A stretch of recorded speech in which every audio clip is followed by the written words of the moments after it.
اور India Muslim personal board کی 3 تاریخ کو بند کرنے کی اپیل پورے ملک میں ہے۔ تمام مسلمانوں سے اپیل کی گئی ہے کہ 3 تاریخ کو بروز جمعہ صبح 8 بجے سے 2 بجے تک مسلمان اپنے کاروبار بند رکھیں گے۔ جیسا کہ آپ کو پتہ ہے کہ یہ بند اور انڈیا مسلم پرسنل بورڈ کا وقف کے معاملے کو لے کر ہے، اس لیے اس فیصلے میں جو کمی ہے اس کی وجہ سے بورڈ نے طے کیا ہے کہ پورے ملک کے مسلمان اپنے کاروبار کو بند رکھیں گے۔ لہٰذا ہم لوگوں نے آج یہاں پر ایک میٹنگ لی نالا سپارہ میں، جس میں یہاں کے تمام مسلک کے لوگ، تمام جماعتوں کے ذمہ داران یہاں موجود ہیں،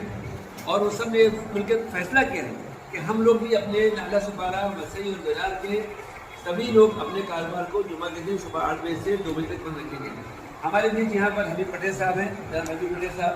اور عبدالحکیم قاسمی صاحب ہیں، یہ آپ شمیم صاحب ہیں، ہمارے فتح اللہ بھائی علیہ حدیث جماعت کے، ران بھائی ہیں مسجد کے، پھر ہمارے بیچ ایڈوکیٹ اشرف صاحب ہیں، حافظ الیاس صاحب جمعیت کے صدر یہاں کے، مولانا سرور صاحب ہیں جو پالگنج ضلع کے صدر جمعیت کے، قاری طالب صاحب ہیں، آپ کا نام بتائیے، ایاز صاحب ہیں، شمیم صاحب، اور یہ مولانا عبدالصمد صاحب بھی ہوگا۔ تو ہم سب لوگ یہاں کے، میں ڈاکٹر عظیم الدین ہوں، ہم سب لوگ مل کر یہ فیصلہ کر رہے ہیں یہاں کے آج میٹنگ میں طے ہوا ہے کہ ہم لوگ بھی اپنے کاروبار بند رکھیں گے۔ اور کیا آپ سردا اس کی تائید کرتے ہیں؟ اس فیصلے کی تائید کرتے ہیں؟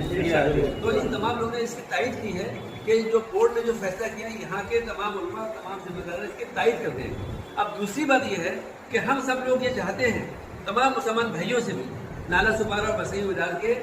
اور پال گھر کے پورے ملک کے مسلمانوں سے، کہ آپ لوگ بھی اپنا کاروبار بند رکھیے۔ کوئی زور زبردستی نہیں ہے، مگر ہم لوگ آپ سے ریکویسٹ کرتے ہیں کہ تمام مسلمان بھائی وقف کے اس معاملے کو لے کر جو بورڈ نے فیصلہ کیا ہے، ہم سب لوگ اپنے کاروبار بند رکھیں۔ آپ اپنے کاروبار بند رکھیے، آپ لوگ اس کی تائید کرتے ہیں۔